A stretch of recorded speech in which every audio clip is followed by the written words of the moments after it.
नारायण नारायण नारायण नारायण। बोले कि रास लीला, तो भगवान श्री कृष्ण को वो माँ ने तैयार किया और श्रृंगार करके, जब तिलक लगा करके, पीताम्बर पहना करके बाबा के पास गए, तो बाबा से पूछते हैं कि इंद्र देवता आज क्या है। उन्होंने बताया कि हम इंद्र की पूजा करते हैं। तो भगवान श्री कृष्ण ने कहा कि ये कैसी परंपरा है बाबा, सबको अपने अपने कर्मों का फल भोगना पड़ता है, कर्मों से ही सब कुछ मिलता है। प्रकृति अपने आप सारा काम करती है, प्रकृति ही उपादान है और कर्म है निमित्त, उसी से सारे भोग मिलते हैं। इसमें इंद्र देवता की क्या जरूरत है, उसको तो हमारा कर्म का सेवक होना चाहिए। श्री कृष्ण ने फिर कहा कि बाबा स्वर्ग का इंद्र स्वर्ग में रहता है, इंद्र तो स्वर्ग में रहते हैं, उनको कभी हम लोगों ने देखा नहीं। हमारे पास ना तो राज्य है, ना कोई नगर है, हमारे तो गांव भी नहीं है, हम तो वनवासी हैं और इस गिरिराज की कलहट्टी में रहते हैं। इसलिए हमारे देवता तो गिरिराज ही हैं। इन्हीं से हमको फल मिलता है, अन्न मिलता है और इन्हीं से हमारी गौएं पलती हैं।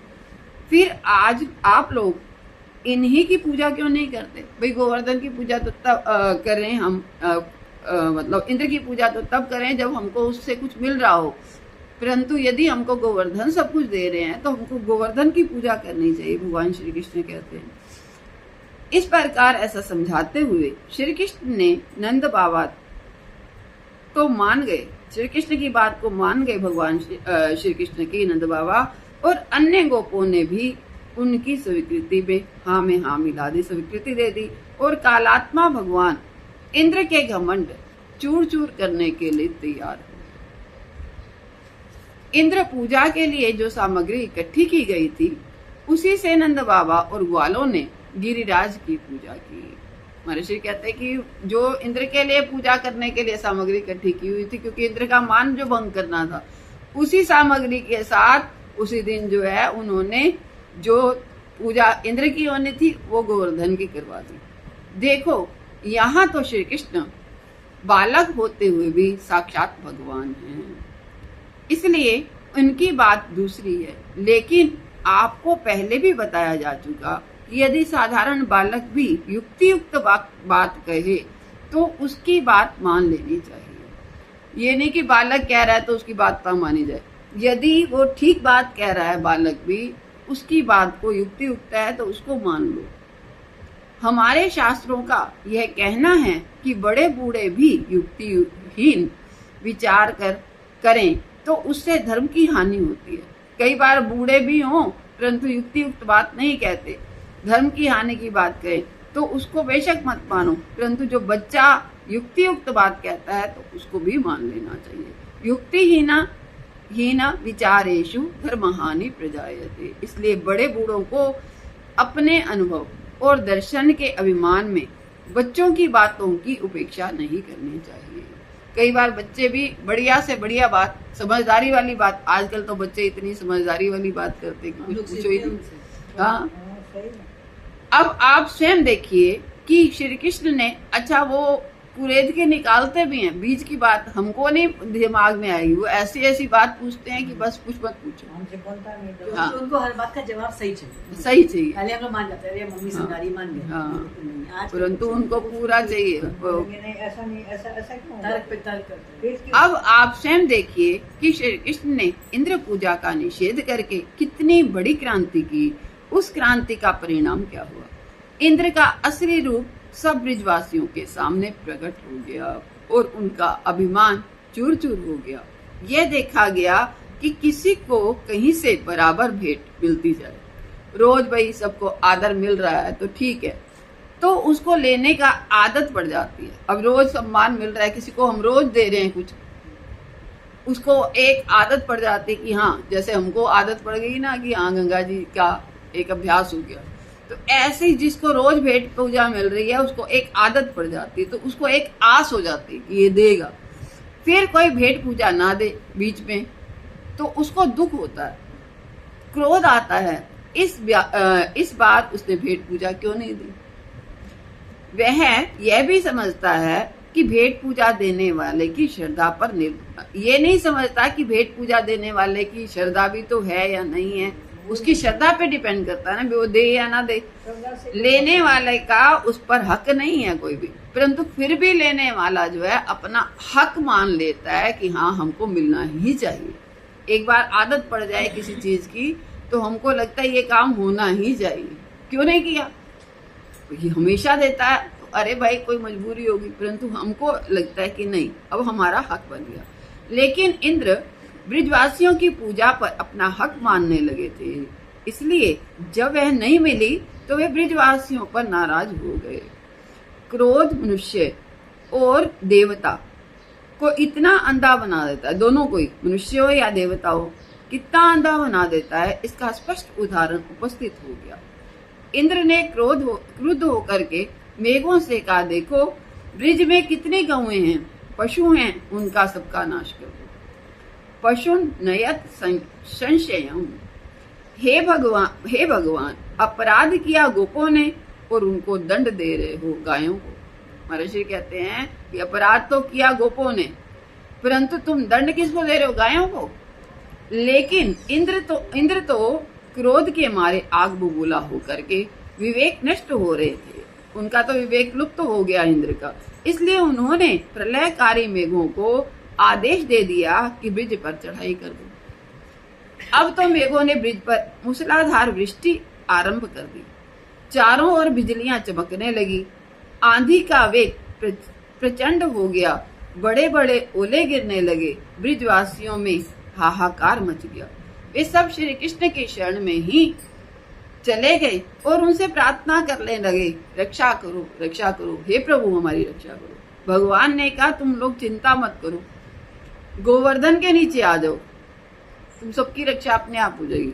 ये कह करके उन्होंने गोवर्धन धारण कर लिया, भगवान श्री कृष्ण ने अपने हाथ पर ही गोवर्धन धारण कर लिया। और आप लोगों ने ऋग्वेद में महर्षि कहते में सुबंधु का उपाख्यान पढ़ा होगा, उसमें कहा गया है कि मनुष्य का हाथ जो है ईश्वर है, ईश्वर से भी बढ़ करके है हाथ जो है हमारा। अयम में हस्तो भगवान अयम में हस्तो भगवतर, इसका मतलब है कि जिसके पास हाथ है उसको ईश्वर की देने की और यह कहने की जरूरत नहीं है कि हमारे लिए यह कर दो, मतलब भगवान से भी मांगने की आवश्यकता नहीं है कि हमको ये चाहिए, किसी दूसरे की हाथ तो बात ही क्या, वह ये कर के द्वारा वो कुछ भी कर सकता है, मतलब कर्म के द्वारा वो कुछ भी प्राप्त कर सकता है, वह कर दो। अरे बाबा तुम अपने हाथ का उपयोग करो और जो कुछ भी करो ईश्वर के लिए करो। महर्षि कहते जो भी करो तो अपने हाथ का उपयोग तो करो, बिल्कुल। अगर भगवान के पास मांगते रहे हम और हमको कहें कि ये मिल जाए और खुद कुछ करें ही ना, हाथ ही ना हिलाएं, तो हमारे मुंह में कोर थोड़ा ना कोई डालेगा करके, करना तो हमको खुद ही पड़ेगा ना। एक सीमा तक तो हमको मिल जाएगा, परंतु उसके बाद हम कहें कि हमको ही मिल जाए तो मुंह में डालने के लिए कोई नहीं आएगा। तो कहते इस तरह से भगवान जो हाथ जो है हमारा वो ही ईश्वर है, और जो कुछ भी करें हम ईश्वर के लिए ही करें। इन हाथों का सदुपयोग यही है कि इसके द्वारा जो भी कर रहे हैं हम ईश्वर की सेवा मान करके करें। श्री कृष्ण ने यही कहा कि अपना हाथ इंद्र को दिखाते हुए बोले कि तुम ब्रिजवासियों को कष्ट दे रहे हो ना, तो लो मैं तुम्हारे सिर पर ही पहाड़ रख रहा हूँ।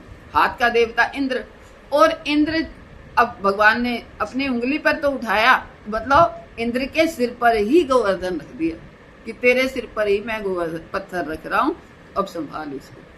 तो सिर पर पहाड़ रख दिया, और भगवान ने ऐसा इसलिए किया कि मनुष्य के हाथ में इंद्र देवता का निवास है, अतः उनके अभिमान को चूर चूर करने के लिए उन्होंने गोवर्धन पहाड़ उठाया और अपने हस्त इंद्रिय रूप इंद्र के सिर पर उसको रख दिया। गोवर्धन को उठा करके अपने हाथ की इंद्री पर, जो इंद्र है इसमें स्थापित, उस पर उन्होंने पहाड़ रख दिया। फिर कहा कि इसको उठाओ बेटा, मैं नहीं उठाता, तुम ही उठाओ, तब तक उठाओ और जब तक तुम्हारा अभिमान चूर चूर ना हो जाए। अब तो इंद्र लज्जित हो गए उन्होंने मेघों को वर्षा बंद करने के लिए बंद करने की आज्ञा दे दी और ब्रिज की रक्षा हो गई। महर्षि कहते हैं आप लोग यह कथा जानते ही हैं। जब श्री कृष्ण द्वारा गोवर्धन को हाथ में उठाया 7 दिन हो गए, तब ग्वाल वालों ने कहा कि तुमने तनिक भी विश्राम नहीं किया कन्हैया, एक हाथ में ही पहाड़ उठा करके इतने दिन से खड़े हो, तुम्हारा हाथ दुखता होगा, तो अब थोड़ी देर के लिए श्री दामा को पहाड़ दे दो, वो उठा ले और हम तुम्हारे इस बाएं हाथ को या फिर तुम दूसरे हाथ में उठा लो, जिससे तुम्हारे हाथ का जो है रक्त संचार ठीक हो जाए और हम इसको दबा देते हैं। यदि तुमको श्री दामा के हाथ में पहाड़ देने से अपनी हेठी मालूम हो तो उसको मत दो, परंतु दाहिने हाथ में पहाड़ रख लो, इससे बाएं हाथ को कुछ आराम मिल जाएगा। श्री कृष्ण ने कहा भैया तुम लोग मेरी चिंता मत करो, तुमसे नहीं रहा जाता तो तुम अपने अपने हाथ अपनी अपनी लाठियां इसमें लगा लो और मुझे आराम मिल जाएगा। बस इतना कर लो, तुम अपनी हाथ लगा लो इसमें तो मुझे आराम मिल जाएगा। इसलिए जब ग्वाल वाल तैश में आते थे तब कहते थे कि अरे ओ कन्हैया, तुमने गिरिराज को अकेले थोड़ी नहीं उठाया है, हमने भी तो तुम्हारे साथ अपने अपने हाथ लगाए थे, हमने भी तो अपनी अपनी लाठियां लगाई थी ना। इससे यह सिद्ध होता है कि भगवान की कृपा प्राप्त करने के लिए मनुष्य को अपना अपना सहारा लगाने की, अपने अपने प्रयास करने की भी जरूरत है। जब तक हम अपना प्रयास नहीं करेंगे, भगवान कुछ कर देंगे तो वो होने वाला नहीं। हमारे प्रयास के द्वारा भी, जैसे उस दिन बात हुई थी कि क्या परमात्मा कृपा के द्वारा हमको मनुष्य शरीर देते हैं या हमारे कर्मों के अनुसार, तो आपने कहा दोनों का मिश्रित रूप है। तो ऐसे यहाँ भी हम जब प्रयास करेंगे तो भगवान की कृपा भी होगी। बिना प्रयास किए जो है कुछ मिलने वाला नहीं, उसके बिना साधक का काम नहीं चलता। जब इंद्र का मान मर्दन हो गया तब वे कामधेनु के साथ आए, उन्होंने भगवान की स्तुति की और उनको गोविंद पद पर, उपेंद्र पद पर अभिषिक्त किया। लेकिन कामधेनु तो कह बैठी कि इंद्र देवता को इंद्र तो रहें, इंद्र देवता तो रहते हैं तो रहें, परंतु हम इंद्र देवता को अपना इंद्र नहीं मानेंगे। तब गौओं ने कहा तब से गौओं के इंद्र स्वर्ग के इंद्र नहीं, साक्षात भगवान गोविंद गौओं के इंद्र बन गए, गोविंद हो गए। इसके बाद देवता तो श्री कृष्ण के अनुकूल हो ही गए, सबके सब गोप भी अनुकूल हो गए। महर्षि कहते इसी बीच में श्री कृष्ण की महिमा प्रकट करने वाला एक और प्रसंग उपस्थित हो गया। यह प्रसंग यह था कि एक दिन नंद बाबा बड़े तड़के उठ करके यमुना में स्नान करने गए। एक दिन द्वादशी तिथि थी। नंद बाबा को समय पर एकादशी का पारायण करना था, इसलिए उन्होंने जल्दी यमुना स्नान करके और अशास्त्रीय काम नहीं किया था। जल्दी स्नान किया तो कहते ये कोई अशास्त्रीय काम नहीं किया था। टीकाकारों का ये विवेचन बिल्कुल गलत है। कुछ लोग कहते हैं कि गलत समय पर उन्होंने स्नान किया था, तुम्हारे श्री कहते ये बात नहीं है, अशास्त्रीय नहीं किया था उन्होंने काम। टीकाकारों का यह विवेचन बिल्कुल गलत है कि उस समय नंद बाबा का यमुना स्नान सर्वथा शास्त्र सम्मत था। कहते कि महर्षि तो ये कह रहे हैं, यह भी बिल्कुल ठीक है कि उस समय नंद बाबा का स्नान सर्वथा शास्त्र सम्मत था, लेकिन वहां तो असुर था। जो असुर था उसने नंद बाबा को पकड़ लिया, वरुण लोक में ले गया, असुर पकड़ करके वरुण ले गया। इधर ब्रज में यह खबर फैल गई कि नंद बाबा स्नान करते समय यमुना में डूब गए।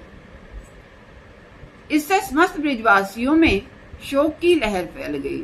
श्री कृष्ण सब कुछ जानते थे, वे यमुना जी में कूद पड़े और भीतर ही भीतर वरुण लोक चले गए।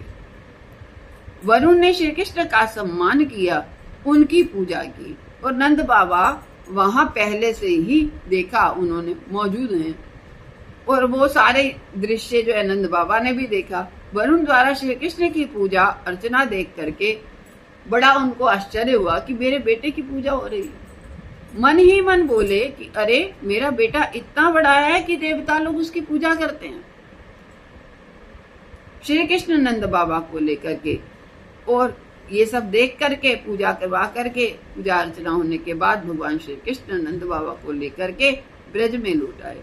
जब ग्वाल वालों ने सुना तब सब श्री कृष्ण पर नाराज हुए और उलाहना देने लगे। बोले नंद बाबा तुम्हारे बाप हैं, इसलिए तुम उनको उनके डूबने का बहाना बना करके वरुण लोक दिखा लाए, और लेकिन हम लोगों को तुमने नहीं दिखलाया। वरुण लोग हमको तो लेके नहीं गए, अपने पिताजी को ले गए। श्री कृष्ण ने कहा कि अच्छा बाबा तुम लोग नाराज मत हो, चलो तुम लोगों को उससे भी अच्छा लोक दिखा करके लाता हूँ। वे सब ग्वाल बालों को बैकुंठ ले गए। वहां श्री कृष्ण तो अपने सिंहासन पर विराजमान हो गए और ग्वाल बाल दूर बैठ करके दृश्य देख रहे। अब जो साथ में रहने वाले उनको दूर रहे अगर व्यक्ति तो फिर कैसे मजा है। जैसे मंदिर में जाओ तो जो पूजा करने का मजा एकांत में आता है, वो वहां पूजा चल रही हो और 8-10 लोग बैठे हो पूरा घेर के, तो अपने को तो मजा आता नहीं। फिर उस समय फिर लगता है कि बाद में कर लें, ज्यादा अच्छा है। अगर खत्म अगर होने वाले समाप्ति होने वाली उनकी पूजा की तो फिर मैं तो बैठ जाती बाहर, 2 मिनट बैठ करके उसके बाद में पूजा कर लेंगे ये लोग उठे तो ऐसे ही जो भगवान श्री कृष्ण के संग संग रह रहे हैं, उनके साथ खेल रहे हैं, उनके साथ खा रहे हैं, वो अगर भगवान श्री कृष्ण उनसे दूर सिंहासन में बैठे हुए नजर आए तो उनका मन ही ना लगे उनके बिना। तो बोले कि वो सिंहासन पर विराजमान हो गए और ग्वाल बाल दूर बैठ करके दृश्य देखने लगे। उन्होंने देखा एक और ब्रह्मा आकर के श्री कृष्ण की स्तुति कर रहे हैं, दूसरी ओर शंकर जी शांत होकर के समाधि लगा करके बैठे हुए हैं। लक्ष्मी जी की स्थिति ऐसी है कि वे श्री कृष्ण के भय से कांप रही। लक्ष्मी जी को डर लग रही है। और ग्वाल बालों ने लोगों से पूछा हम अपने श्री कृष्ण के पास कैसे पहुंचे, हम लोग वहां जाना चाहते हैं। उनके उत्तर में मिला कि यहाँ तुम उनके पास नहीं जा सकते, श्री कृष्ण के पास कोई जा नहीं सकता। अब ग्वाल बालों ने कहा अच्छा हम पास नहीं जा सकते तो ये बतलाओ श्री कृष्ण की बांसुरी कहाँ है। वहां तो बैठे हुए थे राजाधिराज बन करके, बोले इनकी बांसुरी कहाँ है, अगर ये कृष्ण है तो बांसुरी कहाँ है, मोर मुकुट कहाँ है और इनकी छड़ी कहाँ है। वो तो वे उसी वेश में देखना चाहते हैं जैसे भगवान श्री कृष्ण उनके साथ थे। तो कहते हैं हम मैं कुछ भी दिखाई, हमको कुछ दिखाई दे नहीं रहा ये सब चीज तो मतलब ये श्री कृष्ण के पास हम नहीं रहना चाहते, हम तो वापिस जाएंगे। जब ग्वाल बालों को इसका कोई उत्तर नहीं मिला तो महर्षि कहते तब उन्होंने कहा कि हम यहाँ रह करके क्या करेंगे, हम तो ब्रिज में ही जाएंगे।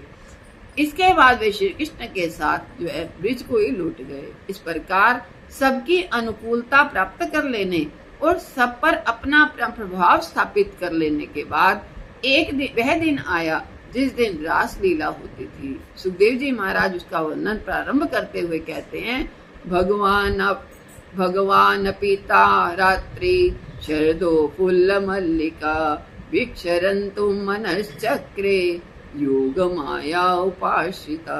देखो रास का अर्थ रसों का समूह है, रसानाम समूह रास।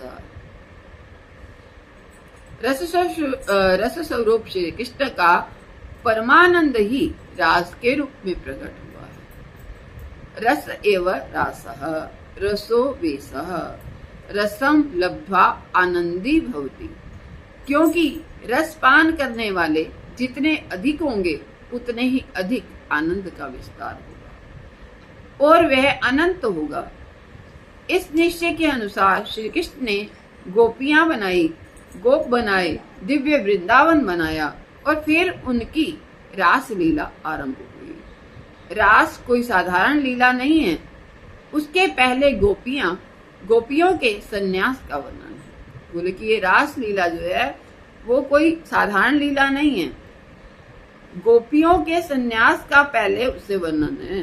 गोपियां सब कुछ छोड़ करके, संन्यास मतलब क्या, जो सब कुछ छोड़ के त्याग दिए जिन्होंने सब कुछ, गोपियां सब छोड़ करके श्री कृष्ण की शरण में आई।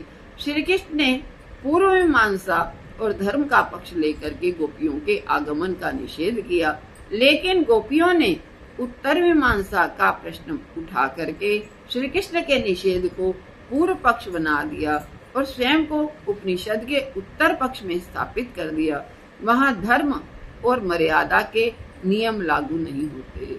गोपियों ने कहा,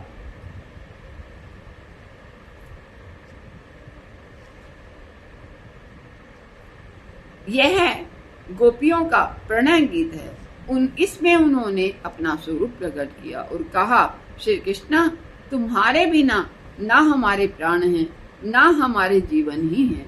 इस प्रकार गोपियों ने श्री कृष्ण से जो कुछ कहा उसका वर्णन यहाँ समय महर्षि कहते समय अभाव के कारण नहीं कहा गया। आप लोग मूल ग्रंथ में पढ़ सकते हैं। तो मैं इतना ही कहूंगा कि गोपियों की व्यथा देख करके अंत में आत्मा राम श्री कृष्ण ने उनकी बात स्वीकार कर ली और उनके साथ क्रीड़ा करने लगे। उन्होंने ऐसी व्यवस्था की कि सब गोपियां एक साथ उनके साथ क्रीड़ा का आस्वादन ले। अब क्रीड़ा करते करते गोपियां यह समझने लगी कि संसार में अन्य स्त्रियों की अपेक्षा वही श्रेष्ठ हैं।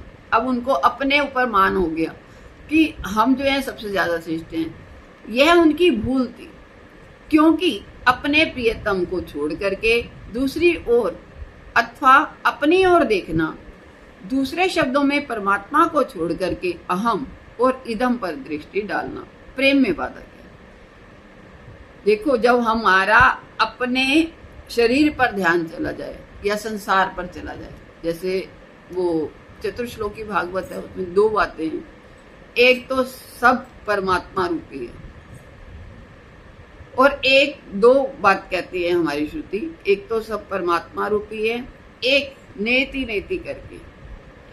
तो सब परमात्मा रूप अगर हमारी दृष्टि में है तो ठीक, परंतु यदि हमारी दृष्टि में अहम और इदम आ गया, हमने मैं और ये सब मेरे कर लिया, अहम कर लिया अपने में, अपने शरीर में, और इदम पर दृष्टि चली गई, मतलब जो नजर आ रही है वस्तुएं वो सब। तो कहते जब हमने मैं और मेरा करके बैठ गए तो वो प्रेम में बाधक हो जाता है। तत्व ज्ञान के प्रसंग में भी अहम और इदम की यही स्थिति है। यहाँ अहम स्पष्ट है तो मुख्य समानाधिकरण से, यदि आभास मात्र है तो अहम इदम दोनों के बाद समानाधिकरण से ब्रह्मत्व का बोध होता है। जब हमको अहम से भी दृष्टि हट जाए और संसार से भी दृष्टि हट जाए, तो जो है दोनों में दृष्टि हट जाने के बाद जो बचा, ना इति, ये भी नहीं, ये भी नहीं, ये भी नहीं, जब हम करते हैं, एक तो सब वासुदेव सर्वम देखा हमने, और एक ये है कि जो हमारी इंद्रियां हैं वो परमात्मा नहीं, जो हमारा मन है वो भी परमात्मा नहीं, जो विषय है वो भी परमात्मा नहीं, जो बुद्धि है वो भी परमात्मा नहीं, और उसके बाद जो बचा केवल वो परमात्मा है। मतलब सबको नकार देने के बाद ये भी नहीं, ये भी नहीं, ये भी नहीं, ये भी नहीं, हमारी श्रुतियां ये भी तो कहते हैं ना, तो सबको नकार देने के बाद जो बचा वो है परमात्मा। तो कहते तो अहम जो है इदम दोनों के बाद समानाधिकरण से ब्रह्मत्व की का बोध होता है। तो जो मतलब जो अहम भी और इदम भी, जो मतलब शरीर को लेकर जो अहम है उसको, और जो संसार नजर आ रहा है उन सबको बाध कर दिया जब हमने, तो ये बाद समानाधिकरण से ब्रह्मत्व का बोध होता है। वो जो बचा केवल वो। तो जब गोपियां श्री कृष्ण के साथ विहार करती करती अपने अहम का स्मरण करने लगी तो रास में विघ्न आ गया। बोले अपने शरीर का जब उसको स्मरण आ गया, अपने अहम का स्मरण आ गया, तो रास में विघ्न लग गया। कर तो रही थी भगवान श्री कृष्ण के साथ रास, परंतु उसमें विघ्न आ गया। विघ्न यह उपस्थित हो गया कि श्री कृष्ण गोपियों को अपने मैं की ओर देख करके उनका गर्भ मान दूर करने के लिए अंतर ध्यान हो गए। भगवान श्री कृष्ण छोड़ करके चले गए उनको कि ठीक है तुम अपने ऊपर मान कर रही हो ना, तो तुम अपने ऊपर मान करो, हम जा रहे। भगवान श्री कृष्ण छोड़ करके अंतर ध्यान हो गए। तासम तत सभाग सो भगमदम वीक्षमानम च केशव प्रशामाय प्रसादाय तत्रेवातरधीयत। जब मनुष्य अपने मैं को देखने लगता है, जब अपने ऊपर दृष्टि चली जाएगी तो क्या होगा, तब अपरिचिन्न परमात्मा का दर्शन बंद हो जाता है। कहते जब अपने ऊपर दृष्टि चली गई तो जो हमको वासुदेव सर्वम लग रहा था वहां से दृष्टि हट गई ना।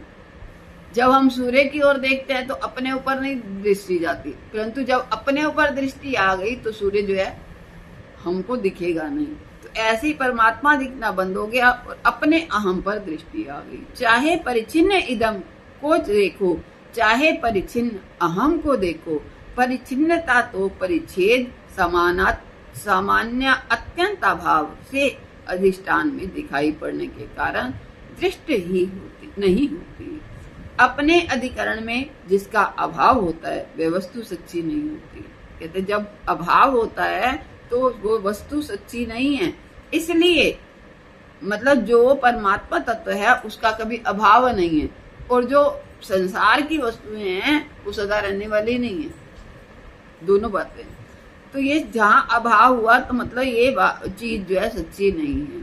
जो इधर है इधर नहीं है, बाहर है अंदर नहीं है, अंदर है बाहर नहीं है, तो मतलब वो सच्ची चीज नहीं हो सकती। इसलिए जब गोपियां अपने आप को देखने लग गई तब भगवान श्री कृष्ण का दर्शन बंद हो गया। फिर तो वे व्याकुल हो गई। अब गोपियों को लगा कि भगवान श्री कृष्ण कहाँ चले गए। देखो जीव के जीवन में विरह भी आता है, संयोग भी आता है। संयोग में सुख होता है और विरह में दुख होता है। कहते जब विरह आएगा जीवन में तो बड़ा तकलीफ होती है उसमें, लेकिन विरह भी एक प्रेम है और संयोग भी प्रेम ही है। जीव को अब देखो साथ में रहने पर इतनी याद आए या ना आए, परंतु जब नहीं होगा साथ में व्यक्ति तो कितनी याद आती है, उसकी हमेशा याद बनी रहेगी। जब हमारा थोड़ा भी प्रेम होगा तो विरह में वो प्रेम जो है ज्यादा पनपता है। जीव को दोनों दशाओं में भगवान के साथ कैसे रहना चाहिए ये बात गोपियों ने अपने जीवन में दिखाई है। तो जीव किस तरह से परमात्मा के साथ रहे वो गोपियों के इसमें दिखाया गया। भगवान श्री कृष्ण के अंतर्ध्यान होने पर गोपियां व्याकुल होकर के पहले वृक्ष वनस्पतियों से पूछती हैं किस तरह से, और फिर पागलों की तरह श्री कृष्ण की लीलाएं करने लगती हैं। अंत में जब राधा रानी की प्राप्ति हुई तब उनको इस बात का ख्याल हुआ कि यदि हम श्री कृष्ण की खोज वन में करती फिरेंगी तो हमसे दूर भागते जाएंगे। बोले कि यदि जब राधा रानी मिल गई ना तो उन्होंने बोला कि जैसे हम जल में उसमें डूब रहे हो, किसी वो होता है ना पानी का दलदल में डूब रहे हो, तो क्या हम निकलने की जितनी कोशिश करें तो और गहरे गहरे डूबते जाते हैं। ऐसे ही राधा रानी ने कहा जितना हम उनको ढूंढेंगे वो हमसे और दूर चले जाएंगे। अब क्या करें, तब उनको इस बात का ख्याल हुआ कि यदि हम श्री कृष्ण की खोज वन में करती फिरेंगी तो वे हमसे दूर भागते जाएंगे, जिससे उनको कष्ट होगा, क्योंकि जंगल में वो दूर जाएंगे तो उतना रास्ते के कांटे इत्यादि उनको चुभेंगे। बोले उनको कष्ट होगा। इसलिए सबकी सब गोपियां यमुना के तट पर जा करके एकत्रित हुई और वहां गीत गाने लगी, गोपी गीत के नाम से जो प्रसिद्ध हुआ। यह गोपी गीत जो है चित्र काव्य है। इसको ऐसे ढंग से महर्षि कहते लिखा जाता है कि इससे चित्र बन जाता है, तस्वीर बन जाती है भगवान श्री कृष्ण की, क्योंकि इससे अक्षरों के वैसे ही नियम हैं। इसके अक्षर ऐसे हैं कि वो छवि बन जाए भगवान की। प्रायः सातवां अक्षर वही होता है जो पहला होता है, और दूसरा अक्षर भी अधिकांश मिलते हैं। छंद की दृष्टि से इनका नाम कनक मंजरी छंद है। आप भी इस गोपी गीत का थोड़ा सा रसास्वादन कीजिए। जयति देदिकं जन्मना व्रज शयत इंदिरा शश्वदत्तहि। गोपियां कहती हैं कि प्यारे श्री कृष्ण तुम्हारे प्रकट होने पर ब्रिज की महिमा बढ़ गई। तुम जब से प्रकट हुए हो ब्रिज में, तो ब्रिज जो है वो उसकी महिमा बढ़ गई। तुमने अनेकों अनेकों भयों से हमारी रक्षा की, लेकिन आज तुम हमको अपनी आंखों से मार रहे हो। क्या हम तुम्हारा क्या यह वध नहीं है? एक बार हमें दिख जाओ, जिससे हम मरने के पहले तुम्हारा दर्शन कर लें। केवल गोपी नंदन नहीं हो, कहते कि तुम केवल गोपी नंदन नहीं, साक्षात अंतर्यामी परमात्मा हो। तुम हमें अपने मुखारविंद का दर्शन अवश्य कराओ। अपने चरणारविंद से हमारा स्पर्श करो, हमारे सिर पर अपना हाथ रख दो, हमको अपने अधरामृत का पान कराओ। हम तुम्हारी ही कथा सुन सुन करके जीवित रहते हैं, तुम्हारे ही चरित्र को गान करके, तुम्हारे ही विषय में सुन सुन करके जीवित हैं। अब तुम्हारे बिना हम एक क्षण के लिए भी जीवित नहीं रह सकती। प्यारे, तुम्हारी वह प्रेम भरी चितवन, तुम्हारा वह उन्मुक्त हास्य, तुम्हारी वह मीठी मीठी वाणी हमारे हृदय को मुग्ध कर रही है। हमें दुख तो इस बात का है कि तुम अंधेरे में छिप करके रहते हो। बोले कि जैसे अंधेरे में छिपे रहो, ऐसे तुम्हें कहीं कोई कांटा ना लग जाए, कुछ ना कट जाए, तुम्हें कहीं कोई पीड़ा ना हो जाए। इस दुख से हमारे हृदय फटे जा रहे हैं। अब कोई अपना प्रिय जो हो बड़े कष्ट में हो, तो क्या होता है, हमको कैसे लगता है कि भाई उसको कोई कष्ट ना हो, कैसे भी करके उसकी सहायता कर रहे हम। तो कहते कि हमको ऐसा लगता है कि तुमको कोई कष्ट ना हो, और ये सोच सोच करके हमारा हृदय फटा जा रहा है। तुम ही हमारे जीवन हो, तुम ही हमारे प्राण हो, तुम ही हमारे सर्वस्व हो। इस प्रकार विलाप करती हुई गोपियां जब फूट फूट के रोने लगी, तब श्री कृष्ण प्रकट हो गए। वे ना तो पेड़ पर से उतरे, ना पहाड़ पर से, ना यमुना में से ही निकले। तो कहां से निकले? क्योंकि वे तो गोपियों के बीच में ही थे। स्वामी जी कहते हैं हमारे कि वो तो ओढ़नी ओढ़ करके वहीं बैठे हुए थे उनके बीच में, गोपियों के रूप में। भगवान श्री कृष्ण मुस्कुराते हुए बोले, अरे गोपियों, तुम लोग रोज मुझको कितना तंग करती हो। आज मैंने अपने को जरा सा छिपा लिया तो यह दशा हो गई। अब तुम लोग जो है कभी मान मत करना।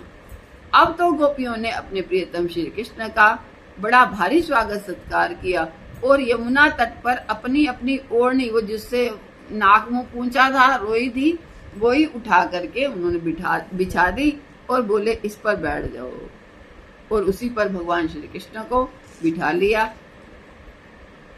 महाराज श्री कहते हैं, जब प्रेम से भगवान का ध्यान होता है, तब उनके प्रेमियों और भगवान और कृपा पात्रों पर भी ध्यान हो जाता है। जो भगवान का ध्यान करो तो क्या होगा, उनके जो प्रेमी हैं उनके साथ जो रहते हैं। अब जैसे हम बात कर रहे हैं श्री कृष्ण की, तो गोपियों की बात तो अपने आप आ गई ना साथ में, तो उनके जो साथ आसपास रहने वाले हैं, तो उनका भी ध्यान, उनका भी स्मरण, उनकी भी कृपा जो है हम पर हो जाती है।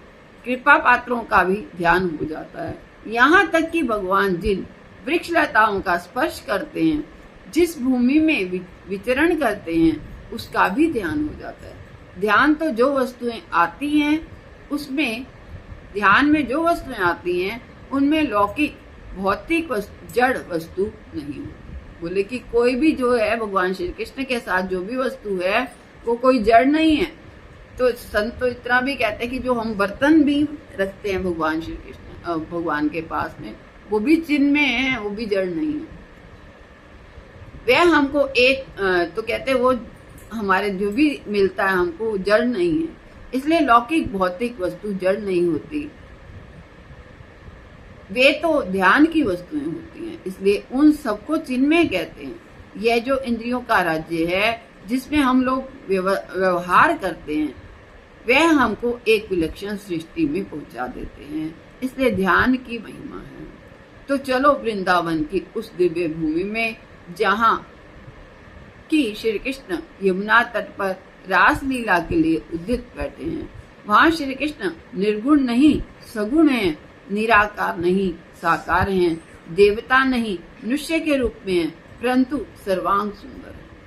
वहां गोपियां अपने हृदय में भगवान के लिए जिस आसन की कल्पना करती हैं वह आसन नहीं है, बल्कि उनकी ओढ़ी हुई ओढ़नियां हैं जो एक पर एक बिछी है, उनके आंसुओं से भीगी हुई, जिसमें उनके वक्षस्थल का चंदन केसर लगा हुआ है। वही आसन श्री कृष्ण के लिए बिछाया है। ऐसा आसन भगवान को और कहाँ मिलेगा? कहते और कौन? भाई अपना प्रेमी होगा, वो कैसा भी वस्त्र दे देगा तो प्रेम करने वाला भी उस पर बैठ जाएगा। तो कहते वो ही केवल गोपियां ही दे सकती हैं ऐसी ओढ़नी। तो ऐसा आसन भगवान के लिए अब हमको बिठाना पड़े तो हम क्या करेंगे? पहले नया वस्त्र लेके आओ, बिछाओ, वो उस पे भगवान को, अरे पुराना थोड़ा बिछाएंगे। तो कहते इस तरह से उन्होंने बिछा दिया। ऐसा आसन भगवान को और कहाँ मिलेगा? उस आसन पर विराजमान है पीताम्बरधारी मुरली मनोहर मोर मुकुट वाले सांवले सलोने ब्रिज राजकुमार। किसी गोपी ने उनके पांव पकड़ रखे हैं और किसी ने उनके हाथ को अपने हाथ में रख रखा है, इसलिए कि वे फिर से कहीं भाग ना जाएं। अब गोपियों के मन में कुछ प्रश्न करने की जिज्ञासा हुई। भगवान श्री कृष्ण से कुछ पूछना चाहती हैं। जैसे ब्रह्म विद्या में जिज्ञासा का महत्व है, वैसे ही रस विद्या में भी है। गोपियों ने पूछा, प्यारे श्याम सुंदर, कुछ लोग ऐसा होते हैं जो प्रेम ना करने वालों से प्रेम करते हैं, प्रेम नहीं करता फिर भी उससे प्रेम करते हैं। कुछ लोग ऐसे होते हैं जो प्रेम करने वालों से भी प्रेम करते हैं, इधर दोनों की तरफ से बराबर बराबर प्रेम। कुछ लोग ऐसे होते हैं जो दोनों से प्रेम नहीं करते। वीतराग, बताओ उनमें सबसे श्रेष्ठ कौन है? बोले कि इन सब जो है बताए हमने, इनमें से सर्वश्रेष्ठ श्रेष्ठ जो है वो कौन है? श्री कृष्ण ने उत्तर दिया, गोपियों सुनो, जो प्रेम करने पर प्रेम करता है। वो तो संसारी है, भाई आदान प्रदान हो गया, तो हमने तुमसे प्रेम किया, तुमने हमसे कर लिया। जो प्रेम ना करने वाले से प्रेम करता है, माता पिता और संत हैं। जो प्रेम करे उससे भी प्रेम, नहीं करता तो उससे भी प्रेम। अब बच्चों के लिए माँ बाप कैसे हैं? सबके लिए बराबर है ना। हमारे बच्चे कैसे हैं? हम उनके लिए बिल्कुल बराबर हैं। बच्चे पूछे या ना पूछे, माँ बाप नहीं पूछता उसको भी उतना ही देते हैं। तो मैं केवल अपनी करुणा से ही प्रेम करता हूँ। भगवान श्री कृष्ण कहते हैं, मैं जो प्रेम करता हूँ वो मैं तो करुणा से करता हूँ। उसकी दृष्टि में तुम प्रेम करो तो बहुत बढ़िया, ना करो तो बहुत बढ़िया, लेकिन मैं अपनी ओर से सबके लिए, सबके ऊपर प्रेम करता हूँ। जो दोनों से प्रेम नहीं करता वे कौन होते हैं? इसको तुम लोग समझो। बोले दोनों से प्रेम ना करने वाले 4 प्रकार के लोग हैं। एक तो वे हैं जो समाधि में लगे रहते हैं, सिर्फ ध्यान ही करते हैं, उनको पता ही नहीं कि कौन तो उनसे प्रेम करता है, कौन नहीं करता। दूसरे वे होते हैं जिन्हें परमात्मा की प्राप्ति हो गई, जो व्यवहार में संलग्न हैं, जिनको सब में परमात्मा दिखता रहता है और जिनकी दृष्टि समदर्शी है। और तीसरे लोग वो हैं जिनको पता ही नहीं कि हमसे प्रेम करने वाला कौन है, कौन नहीं, अर्थात जो पागल हैं। और चौथे वो हैं जो गुरु द्रोह हैं, भयंकर अपराधी हैं।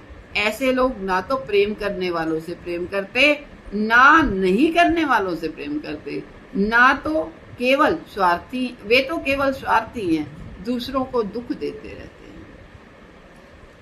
तो यह सुनकर के गोपियों ने एक दूसरे की ओर देखा और वे आपस में ही बोली, सखी हम अपने ये श्याम सुंदर इनमें से कौन है? बोले ये हमारे श्याम सुंदर जो हैं, इनमें से कौन सी उसके हैं? ये ना तो आत्माराम है, ना आप्त काम है, ना अकृतज्ञ हैं, फिर कौन है? क्या ये भयंकर अपराधी हैं जो हमारे प्रेम करने पर भी हमसे प्रेम नहीं करते? गोपियों के इस व्यंग्य का उत्तर देते हुए श्री कृष्ण ने अपना दुपट्टा अपने हाथ में ले लिया और कहा, गोपियों मैं ऐसा नहीं हूँ जैसा तुम समझती हो। मैं प्रेम करने वालों से इसलिए प्रेम नहीं करता कि उनका प्रेम केवल बाहर बाहर ना रहे, बल्कि उनके प्रेम में रोम रोम में व्याप्त हो जाए। बोले प्रेम करने वाला जो है मुझसे प्रेम करता है, वो एक जगह तो मैंने पढ़ा कि वो भगवान प्रकट करना चाहते थे गोपियों में, इसी में ही आया था शायद, गोपियों का प्रेम प्रकट करना चाहते थे कि भाई यहाँ कितना प्रेम करती हैं, ये दिखाने के लिए भगवान ने बीच में से छिप गए। तो कहते हैं रोम रोम में व्याप्त हो जाए। अपनी इस बात को स्पष्ट करने के लिए श्री कृष्ण ने गोपियों को समझाया कि मान लो किसी निर्धन व्यक्ति को सहसा बहुत सारा धन मिल गया, वह उसका पाकर के बहुत खुश हुआ, उस धन में उसकी आसक्ति हो गई और इससे उसका प्रेम हो गया, लेकिन इसके बाद उसका धन खो गया। बोले कि प्रेम तो हो गया उसका धन में, परंतु फिर प्रेम ही खो गया। अब क्या उसकी क्या स्थिति होगी? ये पहले जैसे बिना धन के रहता था वैसे उससे रहा नहीं जाएगा। बोले कि जैसे पहले रहता था वैसा रहा भी नहीं जाएगा, और वह उस धन के लिए रोएगा, व्याकुल होगा, क्योंकि मिलने के बाद जब चली जाती चीज तो बड़ी व्याकुलता होती है उसके लिए। इसी प्रकार मैं जो एक बार मिल करके बिछुड़ जाता हूँ, उसका उद्देश्य अपने प्रति प्रेमियों का प्रेम बढ़ाना ही है। मैं एक बार सामने आकर के आंखों से ओझल हूँ, इसलिए होता हूँ कि देखने वाले के दिल में जाहिर हो जाऊं, प्रकट हो जाऊं। कहते मैं ओझल इसलिए हो जाता हूँ कि सामने तो ओझल हो गया, परंतु उसके हृदय में, अब सामने तो चीज है नहीं परंतु उसकी याद तो आ रही है ना, तो वो हृदय में प्रकट हो गए। प्यारी गोपियों, तुमने मेरे लिए लोक छोड़ा, पर लोक छोड़ा, अपना स्वार्थ छोड़ा, सब कुछ छोड़ा और मुझसे प्रेम किया। अब तुम्हारा प्रेम कच्चा नहीं रहा, पक्का हो जाना चाहिए। इसलिए मैंने तुमको विरह दिया, क्योंकि बिना वियोग के संयोग की पुष्टि नहीं होती।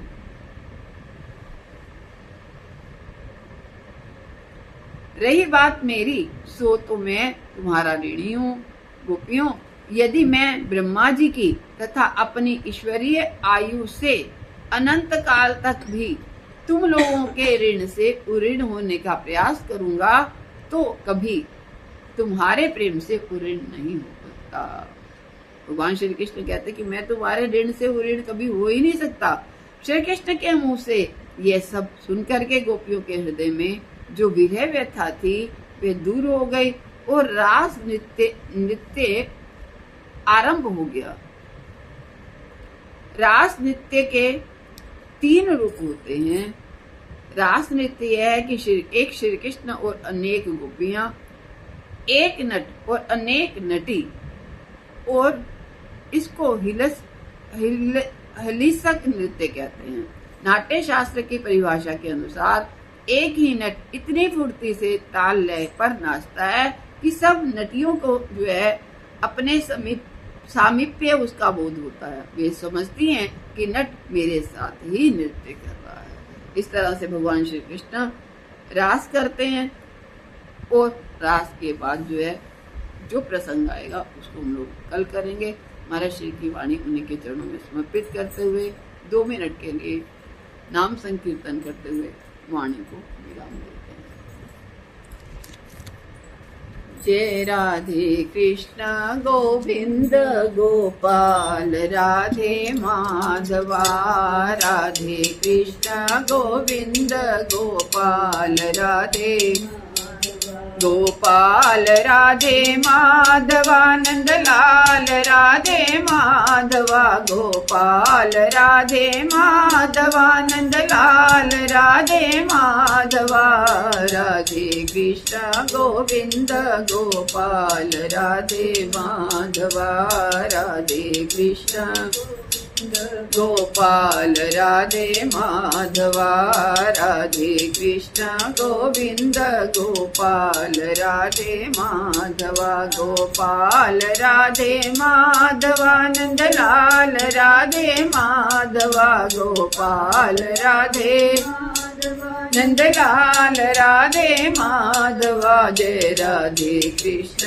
गोविंद गोपाल, राधे माधवा, राधे कृष्ण गोपाल राधे माधवा, श्री कृष्ण चंद्र भगवान की जय, शंकर भगवान की जय, गंगा मैया की जय, वृंदावन बिहारी लाल की जय, सद्गुरुदेव भगवान की जय, गीता माता की जय, गंगा मैया की जय।